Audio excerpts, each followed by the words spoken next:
Today I wanted to talk a little bit about taking refuge. Taking refuge in the three jewels. What does that mean? We open our practice session with the verses of taking refuge. And those, I've adapted those in a particular way, which dedicated to Gaia. But traditionally, we take refuge in the three jewels, which are the Buddha, the Dharma, and the Sangha. And I thought it would be helpful, partly in answer to your question in another teaching, Maggie, to talk about it a little bit. Just checking you can hear me okay, and we're good here. Yeah. Okay. So to take refuge, of course, means that we're looking for a place that is safe, a place that we can rely on. And I always think of taking refuge in the three jewels as sort of like putting ourselves in the context of something larger than ourselves, recognizing that we need help.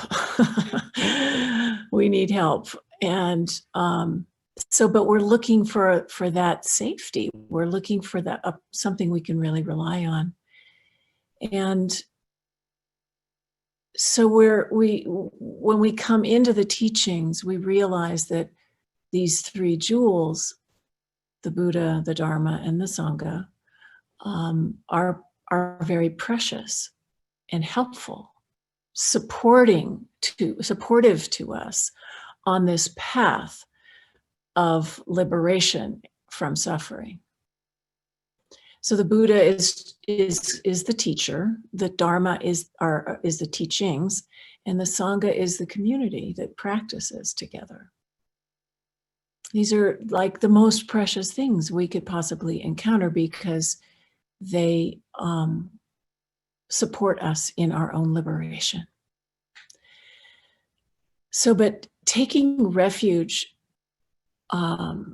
doesn't mean that we have to believe in anything outside of ourselves. We don't have to believe in these three jewels. This is not about blind faith. This is about seeing for ourselves what is helpful, and what is meaningful, and what produces the transformation that we're seeking. So our faith arises from our own insight and our own direct experience.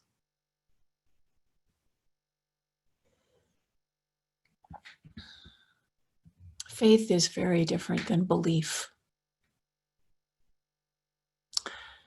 So when we take refuge in the Buddha, we're recognizing this deep understanding that the Buddha embodied, that we come to know for ourselves. And when we take refuge in the Dharma, we're seeing through our own experience that the path of transformation, that what the teachings illuminate. It's a path of liberation, as I say, a liberation from suffering. And we see that for ourselves. And when we take refuge in the Sangha, we're engaging with a supportive community. We understand how much we need each other in order to transform. A group that is dedicated to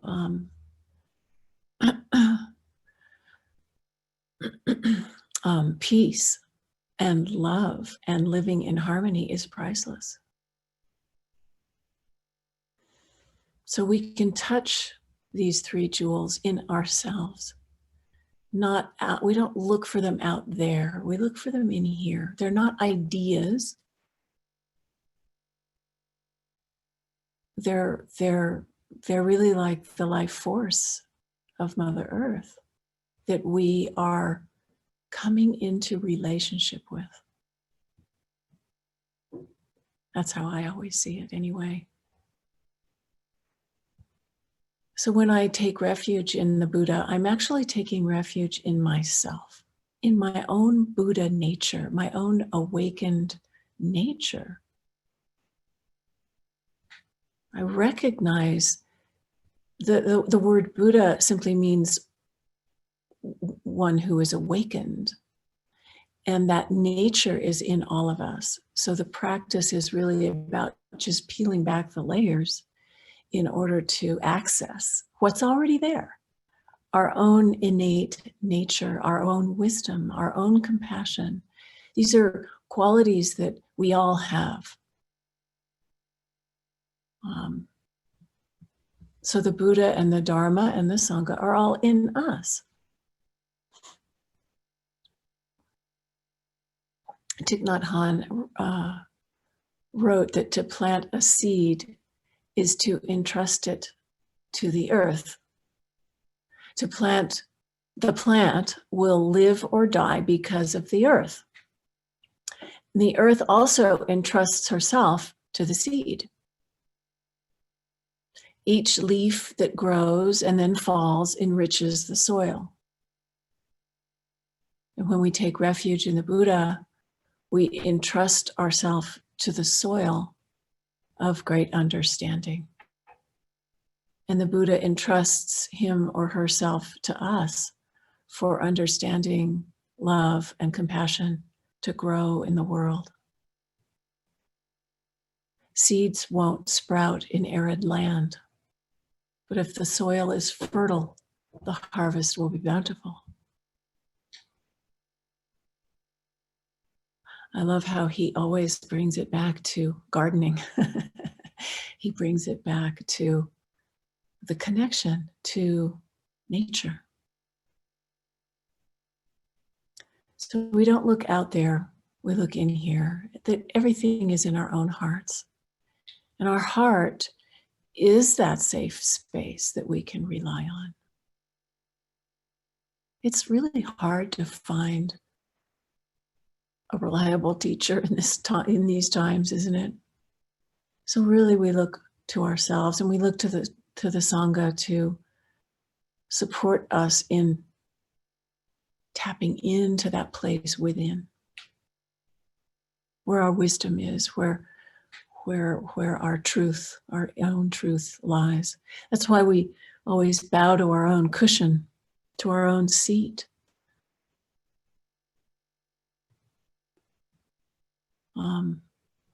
So Thich Nhat Hanh would say that the Buddha is our mindfulness, our own, knowing. The Dharma is our conscious breathing, our practice. And the Sangha is all the components of ourselves operating in harmony. And that when we're lost or angry or confused, we come back to ourselves. We take another mindful breath. And we're home. We're safe. We're free. It's actually really so simple. The Dharma is our compassion, our understanding, and our love. And the teachings of the Buddha illuminate that beautifully. But we find it for ourselves.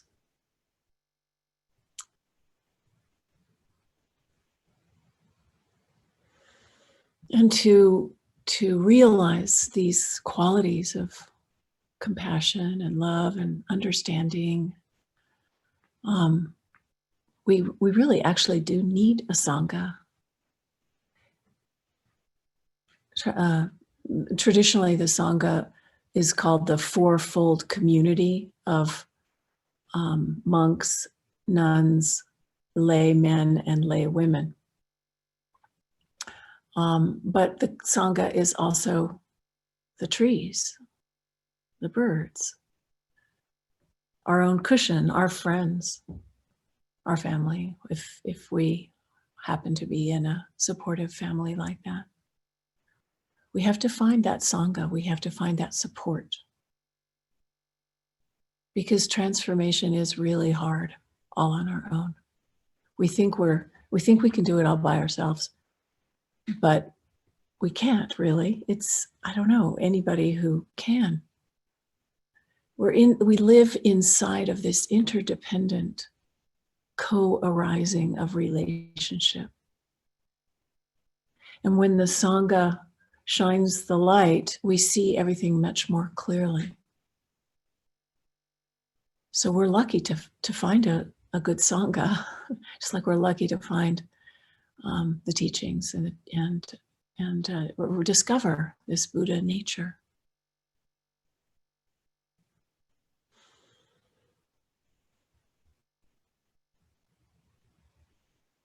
We're a lot less likely to fall into our negative habits and patterns when we have the support of a Sangha that we can check in with, that we can be accountable to, that we can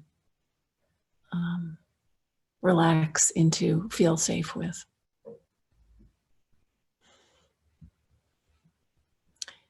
When we take care of each other, look after each other, we're taking care of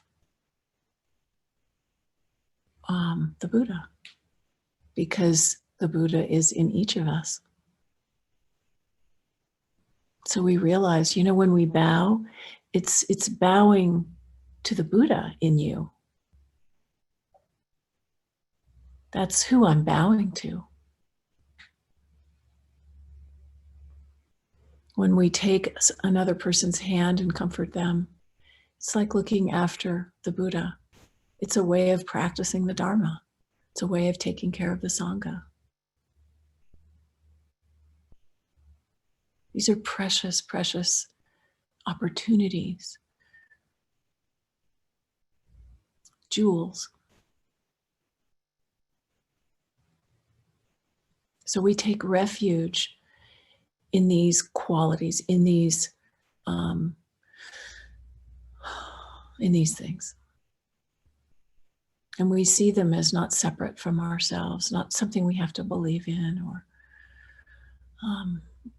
wrap our minds around. It really comes from direct experience. And we trust that. We come to trust it through our practice, through the support of each other. And then we recognize just how natural it is to take refuge here.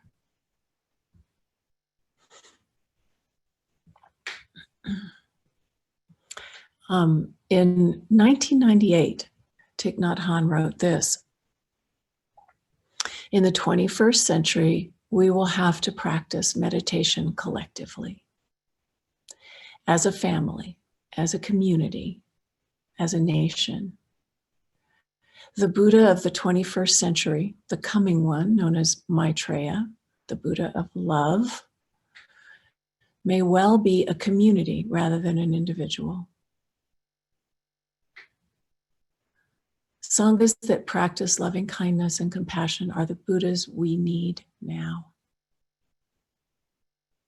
We can prepare the ground for bringing that Buddha to life for the sake of all beings by transforming our own suffering and cultivating the art of Sangha building. It is the most important work that we can do.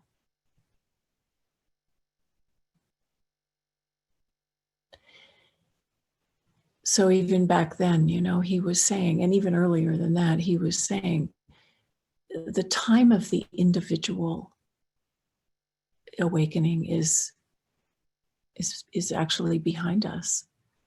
And we really need to cultivate our capacity to wake up together, to support each other. We're so interconnected.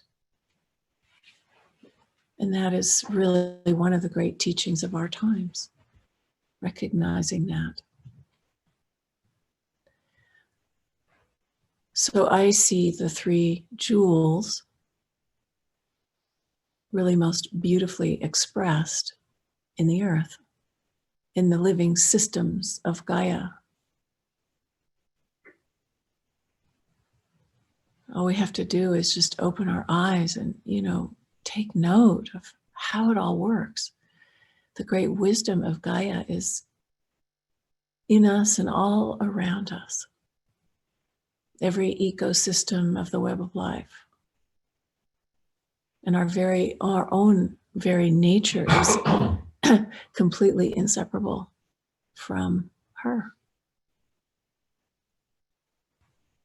So some might say, some traditional Buddhists might say that we shouldn't take refuge in the earth because the earth is not is not enlightened like the Buddha was.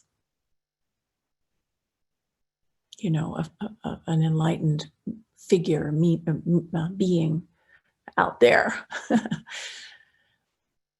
But if we all have Buddha nature, and that nature is beautifully and perfectly reflected in the interdependent web of life, then who is to say that the earth is not a reliable source of enlightenment? So this is my koan. This is my question, I guess, that I sit with. And I would invite you to contemplate it too. So, thank you.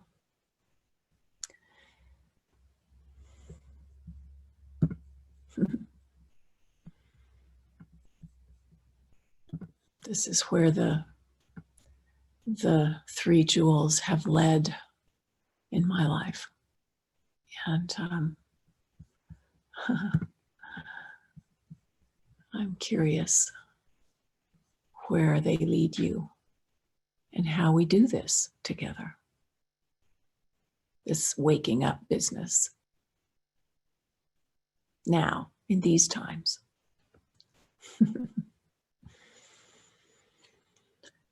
Yeah, breathing in and breathing out, returning over and over to the present moment where we can find this Buddha nature, the incredible teachings of the Dharma, illuminating this beautiful path that is right here.